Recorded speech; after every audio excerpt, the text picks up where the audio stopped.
Police थाना सदर खारियां की बड़ी कार्रवाई। सोशल मीडिया पर असलहा की नुमाइश और हवाई फायरिंग करने वाले असलहा समेत 3 मुल्जिमान गिरफ्तार। मुल्जिमान के कब्जा से 2 अदद राइफल कलाशनकोफ और राइफल 244 बोर बरामद। तफसीलात के मुताबिक डीपीओ गुजरात राना उमर फारूक की खुसूसी हिदायत पर ज़िला भर में नाजायज़ असलहा रखने और उसकी नुमाइश करने वालों के खिलाफ घेरा तंग कर दिया गया है।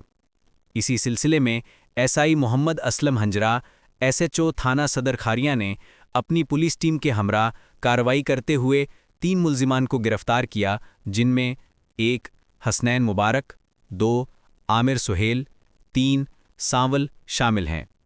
मुल्जिमान ने सोशल मीडिया पर हवाई फायरिंग की वीडियोज़ अपलोड करके खौफ व हरास फैला रखा था। वीडियोज़ जूं ही थाना सदर खारियां पुलिस के नोटिस में आईं, पुलिस ने फौरी एक्शन लेते हुए जदीद टेक्नोलॉजी की मदद से मुल्जिमान को ट्रेस किया और गिरफ्तार कर लिया। मुल्जिमान के खिलाफ अलहदा मुकदमात दर्ज करके तफ्तीश का आगाज़ कर दिया गया है।